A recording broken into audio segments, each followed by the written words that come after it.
వాగర్థావివ సంపృక్తౌ వాగర్థ ప్రతిపత్తయే జగతః పితరౌ వందే పార్వతీ పరమేశ్వరౌ. భజే శ్రీచక్రమధ్యస్థాం దక్షిణోత్తరయోః సదా శ్యామావార్తాళి సంసేవ్యాం భవానీం లలితాంబికాం. నమో మహద్భ్యో ఋషిభ్యో గురుభ్యో నమః. జగదంబిక లలితా పరమేశ్వరి యొక్క అనుజ్ఞతో అనుగ్రహంతో వశిన్యాది వాగ్దేవతలు ఋషులుగా దర్శించి మనకు ప్రసాదించిన శ్రీ లలితా రహస్యనామ స్తోత్ర దివ్య శాస్త్రాన్ని మహానుభావులు హయగ్రీవస్వామి వారు అగస్త్యుల వారికి ఉపదేశిస్తున్నారు. అయోనిర్యోనిలయ కూటస్థా కులరూపిణి వీరగోష్ఠీ ప్రియా వీర వరకు చెప్పుకొనడం జరిగింది. ఇందులో కూటస్థా కులరూపిణి అనే మాట చెప్పేటప్పుడు కూటము అంటే మాయా అని అర్థం.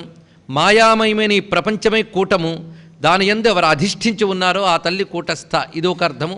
అలాగే కూటమనగా సమూహము, ఇంద్రియ సమూహము, సంకల్పాల సమూహము, బుద్ధివృత్తులు, ఇవన్నీ కూటములు. ఈ కూటములన్నిటికీ చైతన్యాన్నిస్తూ హృదయంలో ఉన్న తల్లి కూటస్థ. ఇంకా ఈ భావంతో పాటు గతంలో చెప్పుకున్న కూడా స్మరించుకోవచ్చు. గతంలో చెప్పేం గనక నిన్న మనం స్మరించలేదు, కానీ అవి కూడా ఇక్కడ అన్వయించుకోవచ్చు. వాగ్భవ కామరాజ శక్తి కూటముల యందు ఉన్నది గనక కూటస్థ మంత్రస్వరూపిణిని. అదేవిధంగా కూటస్థమచలం ధ్రువం అని ఉపనిషత్తు చెప్తున్నటువంటి మాటే పరతత్వము కూటస్థము అనగా అనేకముగా కనబడుతున్న జగత్తు యందు అధిష్ఠించి ఉంటూ గూఢముగా ఉన్నటువంటి తత్వము. అలాగే కూటస్థ అన్నప్పుడు శిఖరమునందున్నది అని భావం తీసుకుంటే మేరు పర్వతం యొక్క శిఖరమునందున్న తల్లి గనక కూటస్థ. ఈ కులరూపిణి అన్నప్పుడు చెప్పుకున్నది కూటస్థమైన ఆత్మతత్వాన్ని మనకు తెలియజేసినటువంటి విద్యా పరంపర అంతా అమ్మ రూపమే. ఇది కులరూపిణి నామానికి అర్థం. మునుపు చెప్పుకున్న కులరూపిణి ప్రకారంగా షట్చక్రములు కులము అర్థం కూడా చెప్పుకోవచ్చు. వీరగోష్ఠీ ప్రియా వీర చెప్పుకున్నాం. వీరగోష్ఠి వీరులు అంటూ ఉపాసక ధురంధరులు జ్ఞానులు, వారి యొక్క గోష్ఠి అంటే ఆ ఉపాసనా మర్మములు, భగవత్తత్వము, ఆత్మతత్వం, ఇవే వారి గోష్ఠి. ఆ గోష్ఠి అమ్మవారికి ప్రియం గనక వీరగోష్ఠి ప్రియ. ఇంకొక భావం మనం చూస్తే అమ్మవారి లీలలన్నీ వీరలీలలే, వీరగాథలే. ఉదాహరణగా భండాసుర సంహారం, అదేవిధంగా మహిషాసుర, చండముండ, శుంభనిశుంభ, మధుకైటభ ఇత్యాది రాక్షసులను సంహరించిన గాథలన్నీ కూడా ఆమె వీరలీలలు. అవన్నీ చెప్పుకోవడం వీరగోష్ఠి. ఎక్కడైతే అమ్మవారి యొక్క ఈ చరిత్రలు చెప్పుకోవడం జరుగుతుంటుందో ఆ చెప్పిన వారిని చూసి అమ్మ ప్రీతి చెంది వారిని అనుగ్రహిస్తుంది. అందుకే చండీ సప్తశతి పారాయణ చేస్తే దానికొక అనుగ్రహం లభిస్తున్నది, లలితోపాఖ్యానం పారాయణ చేస్తే మరొక అనుగ్రహం లభిస్తున్నది. ఎందువల్ల? అవి వీరగోష్ఠులు గనక. కనుక వీరగోష్ఠి ప్రియక మరొక అర్థం చెప్పుకుంటున్నాం ఇవాళ. ఇక వీర అనే మాటకు చెప్పినటువంటి భావం అమ్మవారు వీరురాలు అనగా శత్రు సంహారం చేసినటువంటి తల్లి. అదేవిధంగా పతిపుత్రవతి వీర అని పూర్తిగా జ్ఞానస్వరూపిణి అర్థం. మూడు అర్థాలు చెప్పుకుని నైష్కర్మ్య నామంలో ప్రవేశిస్తున్నాం. నైష్కర్మ్య నాదరూపిణి రెండు నామాలు ఉన్నాయి ఇంకా ఈ పాదంలో. అందుకు నైష్కర్మ్య. నైష్కర్మ్యము అనేటువంటిది వేదాంత శబ్దం. ఇది దీనిని వాడుతూ సురేశ్వరాచార్యుల వారు నైష్కర్మ్య సిద్ధి అని గొప్ప గ్రంథమే రచించారు. నైష్కర్మ్య అనే మాటకి నిర్గత కర్మ అంటే ఏ కర్మలు లేనటువంటి తల్లి అని అర్థం. ఈ నైష్కర్మ్య స్థితిని నిజానికి బ్రాహ్మీ స్థితి అని అంటారు. బ్రాహ్మీ స్థితి పరమాత్మతో ఐక్యమయ్యే స్థితిలోనే కర్మ ఉండదు, అంతవరకు ఏదో కర్మ ఉంటూనే ఉంటుంది. అంతేగాని మనకేదో ప్రస్తుతం విరక్తి కలిగి బద్ధకం పెరిగిపోయి ఒక్కసారి నేనే కర్మ చేయను అని అన్నాడంటే వాడు భ్రష్టుడు అంటారు, కానీ జ్ఞాననరు. ఇది తెలుసుకోవాలి. కర్మ నుంచి విడిచిపెట్టిన వాళ్ళందరూ జ్ఞానులు కాదు. కొంతమంది ఆ విధంగా ఇల్లు విడిచిపెట్టేస్తా, పెళ్ళాన్ని విడిచిపెడతా అంటూ ఉంటారే, వీళ్ళందరినీ దుర్మార్గులు అనాలి. వాడు నిజంగా జ్ఞానం పొంది జ్ఞాన వైరాగ్యములతో ప్రాపంచిక విషయముల పట్ల విరక్తి కలిగేటువంటి వాడైతే వేరే విషయం, అప్పుడైనా వాడు సన్యసించాలి. దానికంటూ కొన్ని నియమాలు ఉన్నాయి. అంతేగాని ఎప్పుడు కూడా వేదాంతము సన్యాసము పలాయనవాదం కాదు. ఇది తెలుసుకోవాల్సింది. It is not escapism. అది తెలుసుకోవాల్సింది. పలాయనవాదం కాదు వేదాంతం అనేది. పరిపూర్ణమైన పండిన జ్ఞానం కలిగిన వాడు ఉపాధులకు అతీతమైన ఆత్మతత్వంతో తాదాత్మ్యం చెందిన వాని యొక్క స్థితి నైష్కర్మ్య స్థితి. అందుకే పొరపాటున వేదాంతం మాట్లాడి కర్మ నుంచి పారిపోతాం అనుకున్న వాళ్ళకి చీవాట్లు వేయాలి. అలా చీవాట్లు వేసిన వాడు కృష్ణ పరమాత్మ. అర్జునుడికి వేయలే చీవాట్లు, ఆ చీవాట్లేగా భగవద్గీత అంటే, మరేమిటో కాదు. అందుకే నైష్కర్మ్యం అనేది గొప్ప స్థితి. అది అమ్మవారు ఈ లోకమంతా నడుపుతోందే, మరి ఆవిడ కర్మ లేదని ఎవరు అంటారండి? ఆవిడ కర్మే కదా ఈ ప్రపంచమంతా. ఆవిడ కర్మ చేయకపోతే ప్రపంచమే లేదు. మరి నైష్కర్మ్యం ఎలా ఉంది? ఏ కర్మ లేనిది అని అర్థం దీనికి. మరి అటువంటిప్పుడు ఎలా సిద్ధిస్తుందయ్యా అంటే నిజానికి అమ్మకి ఏ కర్మ లేదు. తస్య కర్తారము వాం విద్ధి అకర్తారం అని గీతలో స్వామి చెప్తున్నాడు. ఈ జగత్తునంతటిని వారి వారి కర్మలకు అనుగుణంగా నడుపుతోందే కానీ ఆవిడ దేనికి అంటట్లేదు, దేనికి అంటకుండా ఉన్నది. మరి ఇంత పని చేస్తున్నప్పుడు ఎలా అంటట్లేదయ్యా అంటే మనం చెప్పుకున్నట్టు కడవలో ప్రతిఫలిస్తున్న సూర్యుడికి ఆ కడవ వికారాలు ఎలా అంటవో అదేవిధంగా ఈ ప్రపంచంలో ప్రతిఫలించి ప్రకాశిస్తున్నటువంటి అమ్మవారికి కూడా ఇది అంటట్లేదు. అందుకే నైష్కర్మ్య అనేటువంటి స్థితి కర్మలకు అతీత స్థితిలో ఉన్న జ్ఞానరూపిణి అని అర్థం చూపిస్తున్నారు. అందుకే నైష్కర్మ్య నామంలో మనం భావించవలసినవి ఎన్ని ఉన్నాయంటే అసలు ఈశ్వరుడు అంటేనే నైష్కర్మ్య స్వరూపుట్ట. పతంజలి యోగ సూత్రముల్లో పరమేశ్వరుడు అంటే ఏమిటో అద్భుతమైన నిర్వచనం ఇస్తూ అంటాడు. క్లేశకర్మ విపాకాశయై అపరామృష్ట పురుష విశేషో ఈశ్వర అన్నాడు. ఎంత చక్కటి నిర్వచనం చూడండి. క్లేశ కర్మ విపాక ఆశయై అపరామృష్ట, క్లేశములు కర్మలు సంకల్పాలు వీటికి అంటని వాడెవడో వాడిని ఈశ్వరుడు అంటారు అన్నాడు ఇక్కడ. అందుకే ఈశ్వరుడితో తాదాత్మ్యం చెందిన స్థితిలో ఉన్నవాడికి కూడా ఇవి అంటవు, ఈశ్వరుడికి ఎప్పుడు ఇవి అంటవు. అందుకే లిప్యతేన సపాపేన పద్మపత్రం ఇవాంభస అని గీతలో చెప్పినట్టుగా ఒక యోగే ఈ ప్రపంచంలో ఎలా ఉంటాడయ్యా అంటే ప్రపంచంలోనే ఉంటున్నాడు కానీ ప్రపంచంలో ఉండట్లేదు. ఎలాగంటే చక్కటి ఉపమానం చెప్పాడు. పద్మపత్రం ఇవాంభస, తామరాకు మీద నీటి బొట్టి వలె లిప్యతేన సపాపేన, అతడు కర్మదోషమునకు అంటుటలేదు. పాపమనగా కర్మదోషమని ఇక్కడ అర్థం. అలాగ ఒక యోగే ఉండగలుగుతున్నాడే, ఆ యోగి ఎవరిని ఉపాసించడం వల్ల యోగి కాగలిగాడో ఆ యోగీశ్వరి అయినటువంటి అమ్మవారి యొక్క స్థితి ఏమిటి? నైష్కర్మ్య. ఇది తెలుసుకోవలసినది. ఇదంతా మనకి ఎటువంటి వరుసలో వస్తుందో చూడండి. కూటస్థ కులరూపిణి వీరగోష్ఠి ప్రియా వీర. వీరగోష్ఠి అంటేనే వేదాంతం అని చెప్పుకున్నాం మనం. ఆ వేదాంత జ్ఞానం యొక్క స్థితిని నైష్కర్మ్య అంటారు. నాదరూపిణి. తర్వాత ఈ నాదరూపిణి అనే మాట మనకి నాదరూప నామం దగ్గర చాలా విస్తారంగా చెప్పుకున్నాం. నారాయణి నాదరూప దగ్గర వచ్చినది. మళ్ళీ నాదరూపిణి ఎందుకు? ఇక్కడ ఏదో విశేషం ఉందన్నమాట. అమ్మవారు మొత్తంగా మాతృకావర్ణ రూపిణి అనేక మార్లు చెప్పుకున్నాం. మాతృకావర్ణం నుండి శబ్దములు, నాదము నుండే శబ్దములు ఉత్పన్నమయ్యాయి. శబ్దమంతా నాదమయం. అందుకు అమ్మని మనం ఉపాసించేది నాదము ద్వారానే. మంత్రోపాసన అనేదే నాదోపాసన. మరొకటి ఏమున్నది చెప్పండి? మంత్రం అంటే శబ్దాన్ని ఉచ్చరిస్తాం, ఆ శబ్దంలో అంతర్లీనమైనది నాదమే. అసలు నాదం అంటే ఏమిటి అంటే అవ్యక్తమైనటువంటి ఈశ్వరతత్వం వ్యక్తమైన జగత్తుని సృజించేటప్పుడు ఆ మధ్యలో వచ్చే స్థితికి నాదమని పేరు. అంటే అవ్యక్తము నాదము ద్వారా వ్యక్తమవుతుంది. ఈ నాదం అనేటువంటిది అవ్యక్త వ్యక్తములకు నడిమి స్థితి. అందుకు వ్యక్తంలో ఉన్న మనం అవ్యక్తంలోకి వెళ్ళాలంటే నాదం పట్టుకుని వెళ్ళాలి. ఆ నాదం ప్రపంచంలో శబ్ద రూపంలో దొరుకుతుంది. ఈ శబ్దం పట్టుకుని క్రమంగా వెళితే శబ్దానికి కూడా మూలమైన నాదంలోకి వెళతాం. నాదం ద్వారా అమ్మవారిని అందుకోగలుగుతాం. అందుకు నాదరూపిణి పరమేశ్వర శక్తి నాదరూపంలోనే దొరుకుతున్నది. ఇక్కడ చెప్పేటప్పుడు నైష్కర్మ్య కూటస్థ దగ్గర నాదరూపిణి చెప్పడంలో అంతరం ఏంటో చూడాలి. అంటే వేదాంతంలో నాదరూపిణి దేన్ని అనాలంటే ఓంకారము, దీన్ని నాదరూపిణి అనాలి. వేదాంతం ప్రకారంగా పరతత్వాన్ని తెలియజేసే శబ్దము ఓంకారం. కానీ ఓంకార రూపిణి అని ఇప్పుడు అర్థం. ఇప్పుడు 2 అర్థాలు చెప్పుకున్నాం. అసలు నాదరూపిణి గురించి అత్యద్భుతమైన శాక్తేయ సిద్ధాంతం ప్రకారంగా ఉన్న విషయాలు ఇక్కడ కొన్ని గ్రహించుకుందాం. నాద ప్రణవశిరస్థిత తద్రూప అన్నారు. నాదము అంటే ప్రణవశిరస్థిత. చూడండి, ఓంకారము నాదరూపము అన్నాం కానీ ఓంకారంకి ఇంకా సూక్ష్మ రూపం ఉందిట, దానికి అసలు నాదం అనాలి. వినబడితే శబ్దం, శబ్దానికి పూర్వస్థితిని నాదం అంటారు. ఇప్పుడు శబ్దం పలుకుతున్నాం, శబ్దం పలకకు ముందు ఉన్న స్థితి తీసుకోవాలట. అది ఎక్కడి నుంచి వచ్చింది? శూన్యంలోంచి రాలేదు. అది ముందు మన లోపల శక్తి నాదముగా వచ్చి ఆ నాదం శబ్దరూపం తీసుకుని వెలుకొస్తుంది మనకి. ఇది తెలుసుకోవాల్సింది. అందుకే శబ్దము ద్వారా నాదాన్ని ఎలా పొందాలి? అందుకు ఇక్కడ నిర్వచనం ఎంత గొప్పగా చెప్పారంటే ప్రణవ శిరస్థిత నాద. ప్రణవము యొక్క శిరస్సుపై ఉందుట నాదం. ప్రణవం అంటే ఏమిటి?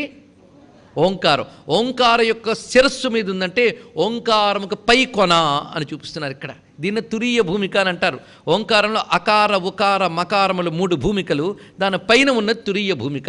అది నాదరూప అని చెప్పబడుతున్నది. అందుకు దాని యొక్క కొనపై ఉన్నది అని. ఇది యోగి ధ్యానము ద్వారా మౌనము ద్వారా మంత్రం తనలో లీనం చేసుకుని క్రమంగా హృదయంలో అనుభూతి చెందుతాడు. నాదరూపిణైనటువంటి అమ్మవారిని సాక్షాత్కరింపజేసుకుంటాడు. అప్పుడు ఆ తల్లి అనాహత స్వరూపంతో హృదయంలో ఉంటుంది అని. అప్పుడు ఆ నాదరూపిణి సాక్షాత్కరించినప్పుడు స్థితి ఎలా ఉంటుందో వర్ణిస్తున్నారు ఇక్కడ. నాద ప్రణవ స్థిరస్థిత తద్రూప ఆనందలక్షణమనాహత నామ్ని దేశే నాదాత్మనా పరిణతం తవ రూపమీశే ప్రత్యన్ముఖేన మనసా పరిచీయమానం శంశంతి నేత్రగుళికై పులకైశ్చ ధన్యా అన్నారు. ఇక్కడ సరిగ్గా మనకి వైఖరి మధ్యమ పశ్యంతి చెప్పిన ఒక్కసారి గుర్తు తెచ్చుకోవాలి. ఏ రోజుకి ఆ రోజైతే లలితా సహస్రం పట్టదు. మొదటి నుంచి మెట్లన్నీ అనుబంధాలు, అవి గుర్తుపెట్టుకోవాలి. అక్కడ సరిగ్గా మనం గమనించినప్పుడు పరావాక్కు అత్యంత సూక్ష్మం. అది క్రమంగా మూలాధారంలో ప్రవేశించి అక్కడి నుంచి బయలుదేరి వచ్చి హృదయస్థానం దగ్గరకు వచ్చేటప్పటికల్లా అది పశ్యంతి అవుతుంది, కంఠస్థానానికి వచ్చేటప్పటికి మధ్యమ అవుతుంది, బయటికి వినబడేటప్పుడు వైఖరి అవుతుంది అని చెప్పుకున్నాం. ఇప్పుడు ఆ హృదయస్థానమే ప్రధానంగా నాదం మనకొక స్ఫుటంగా లోపల రూపుదిద్దుకునేటువంటి చోటు. అందుకే అనాహత చక్రము నాదమని చెప్పబడుతూ ఉంటుంది. అందుకు ఆనంద లక్షణం అనాహత నామ్ని దేశే, అనాహతం అనేటువంటి చోటులో, అందుకే దాని పేరు అనాహతం అని పేరు ఎందుకు పెట్టారో తెలుస్తున్నది కదా. బయటికి వినబడితే ఆహతం, లోపలుంటే అనాహతం. కనుక అనాహత నాదాన్ని ఎక్కడ వినగలం? హృదయంలో వినగలం. ఆ అనాహత నాదాన్ని యోగి సాధన వల్ల తెలుసుకుంటాడు. ఎలాగ? ప్రత్యన్ముఖేన. ప్రత్యన్ముఖము అంటే అంతర్ముఖ సమారాధ్య, ఆ నామాల వరుసలోనూ వచ్చింది ఇది. అందుకే ప్రత్యన్ముఖేన మనసా పరిచీయమానం. ఆ ప్రత్యన్ముఖ దృష్టితో ఒక్కసారి హృదయంలో ఆ నాదానుభూతి పొందగానే శంశంతి నేత్రగుళికై పులకైశ్చ ధన్య, వాడు ఒళ్ళు ఒక్కసారి పులకించి కనుల నుంచి ఆనందాస్త్రువులు రాలుతాయి అన్నాడు. ఇక్కడ ఆ నాదానుభూతి అంటే ఇది. దీనికి నాదానుసంధానము అనే మాట కొందరు వినుంటారు కదా. నాదానుసంధానం అది వినికిడే లభించడం మహాకష్టం. అది సిద్ధావస్థలో లభిస్తుంది నాదానుసంధానమైనటువంటిది. ఆ నాదానుసంధాన స్థితిని చూపిస్తున్నారు. ఇది ఒకటి నాదస్వరూప స్థానం. ఇంకొకటి చూపిస్తున్నారు నాదస్థానం. రోధిన్యాఖ్యం యదుక్తంతే నాదస్తస్యోర్ధ్వ సంస్థితం తస్యోత్సంగగతాం ఊర్ధ్వగామినీం పరమాం శివాం ధ్యాయేత్. నాదరూపిణిని ఎలా ధ్యానం చేయాలో చెప్తున్నాడు. ఇవన్నీ కూడా ఊరికినే పేర్చిన మాటలు కావు. ఉపాసకులకు పనికొస్తాయి, సాధకులకు పనికొస్తాయి. ఒక్కసారి మౌనంగా కూర్చొని ధ్యానం చేసుకోవాలట.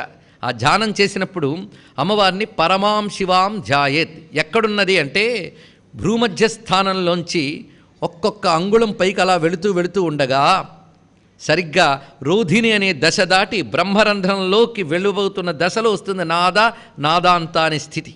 అక్కడ ఆ తల్లి పరమాం శివాం ఆ నాదమునందు ఉంటుంది గనక అక్కడున్న పరమశివని ధ్యానిస్తున్నాను అని మనకు కనబడుతున్నది.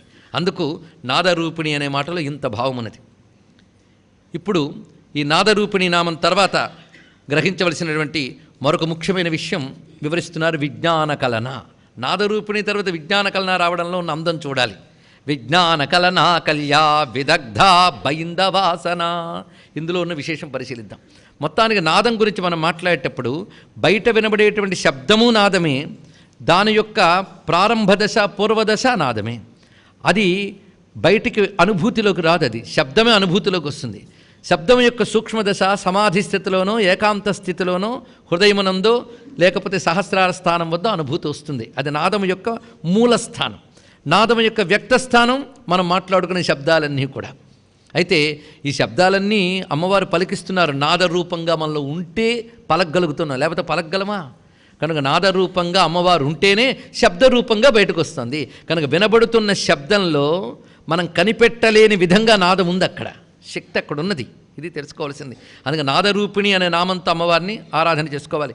ఈ నాదమే ఓంకారమై, ఓంకారమే వేదములై వెలికి వచ్చాయి. అక్కడ వరకే మనం భగవత్తత్వం చెప్పుకుంటాం. ఓంకారము అది వినబడిన నాదం, దానికి మూలం వినబడని నాదం.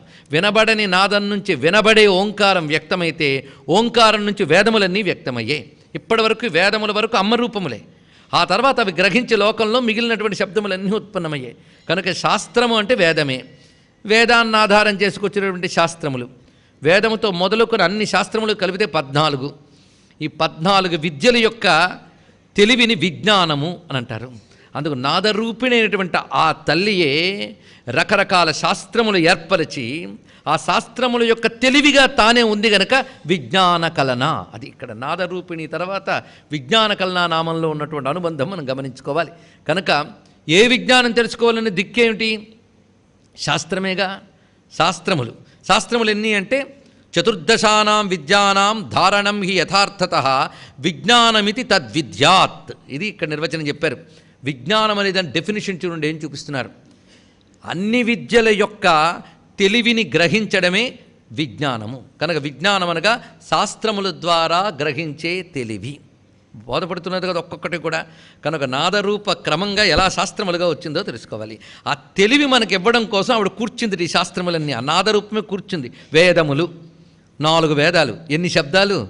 ఆ నాదరూపయే వేదముగా విస్తరించింది. ఆ వేదం తర్వాత షడంగాలు, పురాణములు, ఇలా వెళుతుంటే మీమాంస, న్యాయ, శాస్త్రములు, ఇలా వెళుతుంటే 14 విద్యలు ప్రధానంగా మనకు తేలుతున్నాయి. ఈ 14 విద్యలన్నీ శాస్త్రములను చెప్పబడుతున్నాయి. కనుక నాదమే శాస్త్రములుగా వ్యక్తమైంది. ఈ శాస్త్రాలన్నీ ఎందుకోసం? ఒక్క ప్రశ్న వేసుకోవాలి మనం. శాస్త్రముల యొక్క ప్రయోజనం ఏంటి? జ్ఞానం. ఆ జ్ఞానాన్ని వీడు సమకూర్చింది శాస్త్ర రూపంతో. నాదరూప అయిన తల్లియే జ్ఞానరూపంగా మనకి శాస్త్రములను కూర్చుంది. కలన అనే మాటకు అర్థము కూర్చుట, కలిగించుట, ఇది అర్థం. విజ్ఞాన కలన. నాదరూప అయిన ఆ తల్లినే వేదాద శాస్త్రముల కూర్చిన తల్లిగా ఇక్కడ అభివర్ణించారు వశిన్యాది వాగ్దేవతలు. విజ్ఞాన కలన అంటే ఇది భావం. అయితే విజ్ఞాన కలన అంటే ముందు శాస్త్రార్థం అని చెప్పుకున్నాం. విజ్ఞానం అంటే బ్రహ్మానుభవమే. అదే గొప్ప జ్ఞానం అన్నిటికంటే కదా. విజ్ఞాన ఘనరూపిణి, ప్రజ్ఞాన ఘనరూపిణి 2 నామాలు మనం చెప్పుకున్నాం ఇక్కడ. కనుక విజ్ఞానం అనగా బ్రహ్మజ్ఞానమే విజ్ఞానం. ఈ మాట శంకర భగవత్పాల్ వారి గీతకు భాష్యం రాస్తూ జ్ఞాన విజ్ఞాన యోగం గురించి గొప్పగా చెప్పారు ఆయన. జ్ఞానం అనగా శాస్త్రాలు చదివినప్పుడు స్పష్టంగా అర్థమైతే దాని పేరు జ్ఞానంట. అది అనుభవానికి వస్తే విజ్ఞానము అన్నాడు ఇక్కడ. కనుక విజ్ఞాన కలన అంటే ఇప్పుడు అర్థమేంటి మనకి? శాస్త్రముల్లో చెప్పిన జ్ఞానాన్ని మనకు అనుభవానికి ఇచ్చే తల్లి అని ఇక్కడ యొక్క అర్థం. ఆ తల్లే ఇస్తుందట. ఆ తల్లి ఎలా ఇవ్వగలదండి? శాస్త్రాలే ఇచ్చిన తల్లి శాస్త్రాల్లో తెలివి మన బుద్ధికి ఇవ్వలేదు. కనుక మన హృదయంలో స్ఫురించేటువంటి ఆ తల్లియే మనకి విజ్ఞానాన్ని అందిస్తున్నది. అందుకే అమ్మవారి ఉపాసనలో ఒక ఫలశ్రుతి చెప్తారు. అదేంటంటే అశ్రుత గ్రంథబోధ అని ఒక మాట చెప్పారు. అశ్రుత గ్రంథబోధ. సరస్వతి ఉపాసకులకిట ఆ తల్లి ఏమిస్తుంది అంటే కనీ విని ఎరగని పుస్తకాల్లోని తెలివితేటలు వాడి బుద్ధికి ఇస్తుందిటండి. వాడు చెప్తాడు అక్కడ. ఆ చెప్పింది ఏ పుస్తకం ఉందో వాడికి తెలియదు, వాడి నోట పలికింది. ఎందుకలా అలా పలికింది? ప్రమాణం ఏమిటి అని అడిగితే ఆశ్చర్యంగా తర్వాత ఏవైనా శాస్త్రాలు వెతికి తీస్తే కనబడచ్చు. ఆ తల్లి అలా స్ఫురింపజేస్తుంది. మాట్లాడుతుండగా ఒక వేదవాక్యం, ఒక ఉపనిషద్వాక్యం వచ్చిందా, ఎప్పుడు చదివేడయ్యేవాడు మనకు తెలియదు. అమ్మ అనుగ్రహం ఉంటే అలా పలుకుతుందండి. అలాగే విజ్ఞాన కలన అంటే విజ్ఞానమును కలిగించున్నది. ఇప్పుడు విజ్ఞాన కలనకు 2 అర్థాలు మనం తీసుకున్నాం. ఒకటి, శాస్త్రాది విద్యలన్నీ ఏర్పరిచినటువంటి తల్లి. ఆ శాస్త్రముల ద్వారా ఏ తెలివి తెలుసుకోవాలో ఆ తెలివి తన భక్తునికి అనుగ్రహించే తల్లి. ఈ 2 అర్థములు తీసుకోవాలి. విజ్ఞాన కలన. అయితే పాఠాంతరంలో అంటే లలితా శాస్త్రానికి పూర్వపాఠాలు అంటే భాస్కర్ రాయల వారి భాష్యానికి మునుపు పాఠంలో ఈ నామం విజ్ఞాన కలిక అనే పేరుతో ఉంది. అది కూడా తప్పులేదు. ఆనంద కలిక చెప్పుకున్నాం. చిత్కళ ఆనంద కలిక. అక్కడ విజ్ఞాన కలిక అంటే దీపశిఖని కలిక అంటారని తీసుకుంటే విజ్ఞాన కలిక అంటే విజ్ఞానం అనే జ్యోతి అమ్మవారు అన్నారు ఇక్కడ. అది నాదరూపిణి. వెంటనే విజ్ఞానం ఎందుకు చెప్పారు ఇప్పుడు అర్థమైపోయింది కదా. ఇదమంధం తమకృష్ణం జాయేత భువనత్రయం యది శబ్దాహ్వయం జ్యోతి ఆ సంసారం నదీప్యతే అని ఒక మాట ఉన్నది. ఆలంకారికులు చెప్తారు ఈ మాట. దీని అర్థం ఏంటంటే శబ్దజ్యోతే లేకపోతే ఈ ప్రపంచం చీకటైపోదు అన్నారు. ఒక్కసారి ఆలోచించుకుంటే శబ్దం అనే వెలుగే లేకపోతే మన బతుకులు ఏమైపోతాయి? శబ్దం అనగా శాస్త్రం. ఈ శాస్త్రములు లేకపోతే మనం ఎలా తరించగలం? భౌతికంగా ఏదైనా పొందాలన్నా శాస్త్రాలు అవసరమే, సూక్ష్మమైన విజ్ఞానం కావాలన్నా శాస్త్రాలు అవసరమే. అయితే ఒక్కటి తెలుసుకోవాలి, పరమార్థ జ్ఞానం పదార్థ జ్ఞానంతో పొందలేము. పదార్థ జ్ఞానం అంటే మెటీరియల్ సైన్సే, పరమార్థ జ్ఞానం అంటే spiritual science. Material science spiritual science లాజిక్తో పట్టలేం. మరి దానికి కావాల్సింది ఏమిటంటే దానికి ఒక ప్రాసెస్ ఉంది. ఆ ప్రాసెస్ తపస్సు, శ్రద్ధ, సాధన. వీటితో పక్వమైన మనస్సుకు మాత్రమే పరమార్థ జ్ఞానం వస్తుంది, మరొకటి రాదు. ఆ పక్వమైన మనస్సు ఎవరికైతే వస్తుందో వాడు వీరుడు. అటువంటి వీరుడికి ఆ తల్లి నాదరూపగా ఉంటూ విజ్ఞానం కలిగిస్తోంది కనుక విజ్ఞాన కలన ఇది చూపిస్తున్నాడు ఇక్కడ. అయితే అందులో అమ్మవారు తెలివినిచ్చారు. దేని ద్వారా? విజ్ఞానము ద్వారా మనకి తెలివినిచ్చారు, శాస్త్రముల ద్వారా. మరి తెలివి ఎవరు? గొప్ప ప్రశ్న వేశాడు. నాదము ద్వారా శాస్త్రములు ఉత్పన్నం చేసి తెలివిని కలిగించున్నది కలన. కలన ఆవిడే. మరి తెలివెవరు? కల్య. తర్వాత నామం చూపిస్తున్నాడు కలన కల్య. అంటే అది అంతా ఏర్పాటు చేశారు కదా. ఏర్పాటు చేయడం ద్వారా ఏ తెలివి ఉన్నదో ఆ తెలివి కూడా ఆమె రూపమే, జ్ఞానమే ఆమె రూపము. కనుక కల్య అనే మాటకి ఇక్కడ నేర్పరురాలు, శాస్త్ర విజ్ఞానము తెలిసినది. కళాసు సాధువు కళ్యా, ఇది నిర్వచనం చెప్పారు. అన్ని కళలలో ఎవరు నేర్పరురాలో ఆవిడ్ని కళ్యా అన్నారు. ఇవన్నీ గట్టి గట్టి శబ్దములండి. అందుకే పైన అర్థమైనట్టు ఉంటే జారుతూ ఉంటాయి. ఎందుకంటే లోతైన జ్ఞానం వీటిలో ఉంది కనుక తెలుసుకోవాల్సింది. అందుకే ఒక్కొక్క నామానికి అనుసంధానం తెలుసుకుంటుంటే మనకు ఒక్కొక్క గ్రంథాలు బయటకు వస్తున్నాయి. కళ్యా అనే మాటలో ఒక అర్థం ఏం చెప్పుకున్నాం?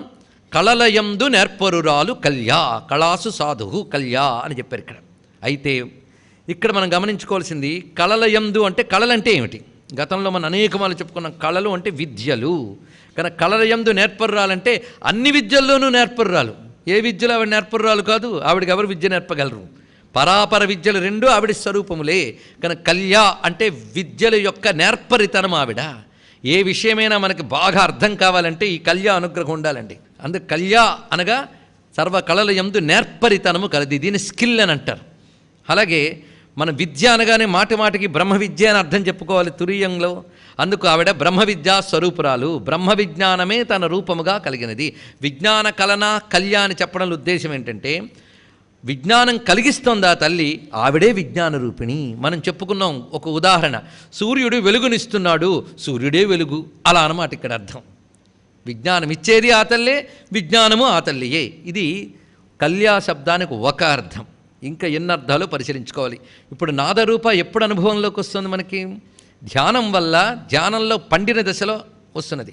అందుకే కళ్యా అనే మాటకి ధ్యానయోగ్య అన్నారు ఇక్కడ. ధ్యానయోగ్య స్థితిని కళ్యా అంటారు. ఎవరు ధ్యానానికి యోగ్యులో వారిని కళ్యా అన్నారు. ధ్యానానికి యోగ్యులంటే దేనిని ధ్యానించాలి మనం, అది అని అర్థం. మనం దేనిని ధ్యానించాలో ఆవిడ పేరు కళ్యట. అంటే ధ్యానించవలసిన వస్తువు అని అర్థం, ధ్యేయ వస్తువు అని అర్థం. మనం ధ్యానించవలసినటువంటిది ఆ శుద్ధసత్వ స్వరూపిణి, జ్ఞానస్వరూపిణి తల్లిని మనం ధ్యానించాలి, పరతత్వ స్వరూపిణి ధ్యానించాలి. అందుకే ధ్యానించదగిన జ్ఞానస్వరూపిణి కళ్యా, ఇది మరొక అర్థం. ఇంకొక అర్థాన్ని చూస్తే కళ్యా శబ్దం ఎక్కడెక్కడ వాడాలో శాస్త్రం చెప్తోంది మనకి ఇక్కడ. కళ్యం సర్గే ప్రభాతే నిరోగ దక్షయోహో కళ్యాణ వాచిన్యా. ఇది కళ్యా శబ్దానికి మనకి నిఘంటువుల ద్వారా దొరికేటువంటి అర్థాలు. ఇప్పుడు కళ్యా ఇంకా బాగా అర్థం చూడండి. కళ్యా అంటే కలయితుం సమర్థ కళ్యా, ఇది అర్థం. కలనము అంటే ఏం చెప్పుకున్నాం ఇందాక? కలిగించుట, ఏర్పాటు చేయుట, సమకూర్చుట, ఇది కలన అంటే. కానీ విజ్ఞాన కలన అంటే విజ్ఞానాన్ని కలిగిస్తోంది, విజ్ఞానాలను ఏర్పాటు చేసింది, ఒక్కొక్క శాస్త్ర రూపంతో ఏర్పాటు చేసింది, పైగా సమకూర్చింది. ఒక శాస్త్రానికి ఒక శాస్త్రానికి కనెక్టివిటీ, ఆ సమకూర్పు అంతా ఆవిడ చేసి ఇన్ని విద్యలు ఆవిడ ఏర్పరిచిందే కదా. అందుకే విద్యలన్నీ నిరూపమే తల్లి అని అంటాం. అందుకు కలనము అనగా ఏర్పాటు చేయుట, కలిగించుట అని. ఇప్పుడు ఈవిడ కలిగిస్తున్నది విజ్ఞానాన్నేనా, ప్రపంచాన్ని కూడా కలిగిస్తోంది, ఏర్పాటు చేస్తోంది, ఒక పద్ధతిలో పెడుతోంది. ఆ పద్ధతికో నాలెడ్జ్ ఉండాలా లేదా? ఇప్పుడు ఇక్కడ చక్కగా కెమెరా అరేంజ్ చేశారు. కెమెరా అరేంజ్ చేశారంటే కెమెరా ఎలా అరేంజ్ చేయాలి, దానిలో ఏ వస్తువులు పెట్టాలి, ఏ వస్తువు పెడితే అది పనిచేస్తుందనే జ్ఞానం ఉందా లేదా? కనుక కలనము వెనక విజ్ఞానం ఉందా లేదా?